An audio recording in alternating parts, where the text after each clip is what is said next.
C'est parti. Bonjour Georges, Salut Igor.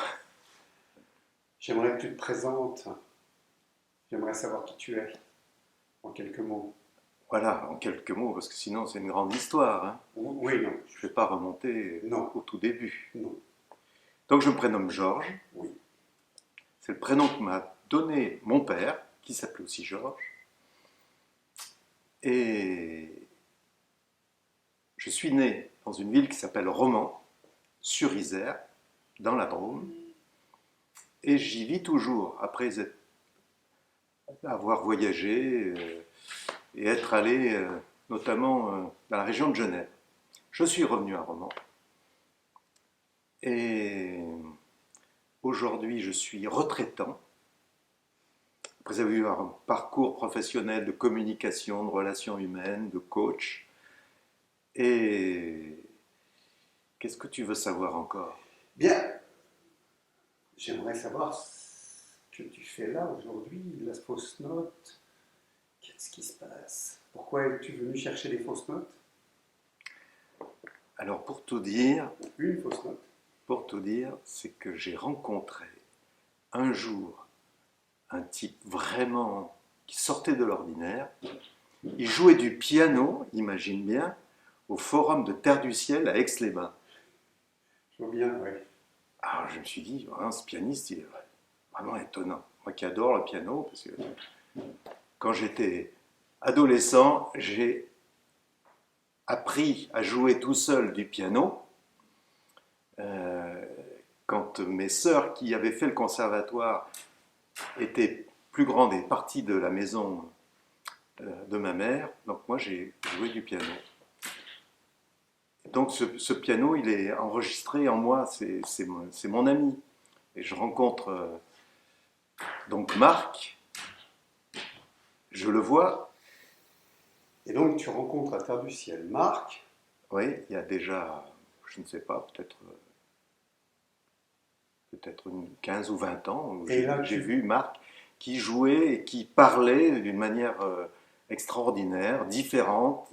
Je me suis dit, bah, cet homme-là, c'est une vibration qui me parle. Et quand avec sa caravane amoureuse, il passe par ma ville natale, le 23 avril, c'était à Saint-Georges, je me dis, c'est pour moi, je vais aller le voir.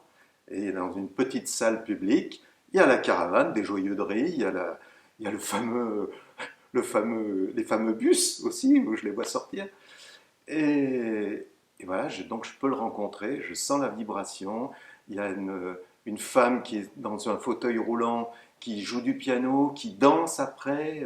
Je me dis, bah là, c'est la bande des chauds doudous, parce que moi, j'ai élevé mes filles, mes 4 filles, avec le conte chaud et doux, des chauds doudous et vives. Voilà, c'est le chaud doudou, le sac inépuisable, le piano, l'improvisation.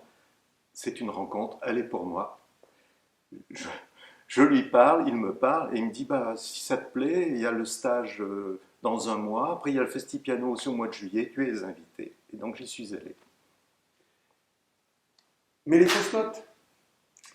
Les fausses notes. Non, parce que le festi-piano, c'est un truc, je suis d'accord. Mais les fausses notes, la fausse note, l'école de la fausse note. Alors, l'école de la fausse note, je vais y venir juste par rapport à moi, mon histoire. Moi, je suis un enfant de parents divorcés qui se sont disputés les enfants. J'avais 2 ans quand mon père ou ma mère ont voulu nous garder à eux, rien qu'à eux. Et donc cette fausse note est inscrite dans ma vie, ce traumatisme. Et moi, je cherche depuis toujours, dans tout mon parcours, à harmoniser les fausses notes. D'abord les miennes et celles des autres. Voilà. Et donc, pour moi, c'est mon chemin, c'est mon petit chemin, comme dirait l'autre. Quel chemin? Quel chemin? Est-ce que je peux te demander quelque chose, Georges? Oui, bien sûr, Igor, tu peux tout te permettre. Alors, j'aimerais que tu me fasses une fausse note. Alors, une fausse note pacifique.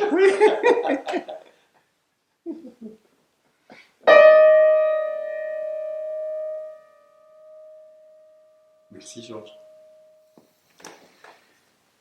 Il va falloir nous parler de Georges 30 secondes, là, parce que 20 ans, c'est ça? J'ai croisé sa route il y a 12 ans. 12 ans. Je l'avais vu, mais ça, il ne me connaissait pas, il y a 20 ans, au Forum de Terre du Ciel. Ah, tu vas pas t'en tirer comme ça, hein. Ah, mais c'est Georges, c'est la sensibilité sur deux pattes. Euh, et qui à la fois fait sa force et en même temps fait sa fragilité. Et, voilà, cette sensibilité, c'est celle qui le fait avancer, qui peut l'amener très loin. C'est un esprit, c'est vraiment un esprit, parce qu'il a accompagné plusieurs années le Festi Piano et il l'a accompagné justement d'une manière extrêmement spirituelle. Et je mets ce mot dans les deux sens, c'est-à-dire à la fois de manière très drôle et en même temps très profonde. Et en même temps, c'est cette sensibilité qui fait qu'il peut s'écrouler et descendre plus bas que le 36e dessous et il devient tellement bas il en est même inaccessible. Donc il a fait ce chemin, il a fait ce voyage des profondeurs, il a fait le voyage de la nuit noire de l'âme, mais il n'a pas fait semblant. Ça n'a pas duré une semaine, ça a duré des années. Donc il a touché le Minotaure, il a rencontré le Minotaure et il a eu un face-à-face, un vrai face-à-face. Et il en est remonté grandi. Et ça, c'est une vraie chance pour nous, parce que il est revenu nous retrouver. Et il a réanimé le Festi-Piano cette année, euh, avec encore beaucoup plus de feu. Voilà, et puis ce que je pourrais dire aussi, ce qui est étonnant, c'est quand tu as demandé à toutes les personnes de faire des fausses notes à la fin, je ne sais pas si tu as remarqué, c'est qu'ils ont tous harmonisé à leur façon la fausse note. Ouais, ouais. Voilà, et donc certains, ils ont continué à jouer, Ouais. ils ont commencé par une fausse note et ils ont fini par la rendre belle, Mmh. et ils ne peuvent pas faire autrement. Et Georges, c'est ce qu'il vient de faire, c'est-à-dire qu'à sa façon, il a gardé la pédale, il aurait pu faire la fausse note et puis enlever la pédale. Non, il a laissé résonner. Et c'est ça la clé de la guérison. La clé de la guérison, pour toute chose, hein, c'est écoute la fausse note, accueille-la. Il l'a accueillie. Et on se rend compte que dans ce temps de résonance, qui est le temps de silence, eh bien, parce que le silence n'est pas une absence de son, le silence, au contraire, c'est ce temps de résonance, où le son s'amplifie et s'harmonise par nature.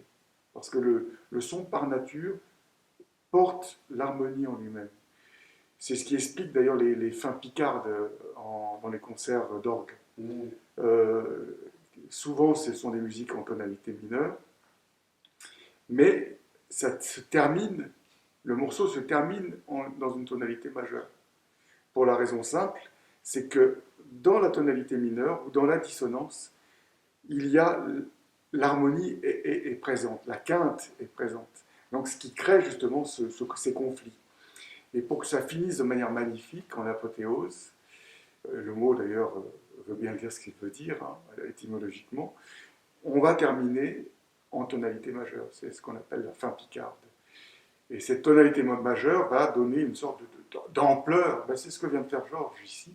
Par le silence, la dissonance s'harmonise. Je trouve que comme mot de la fin, c'est magnifique. Et c'est ce qu'il a su faire dans sa vie. Merci Georges, merci Marc, merci à tous les deux.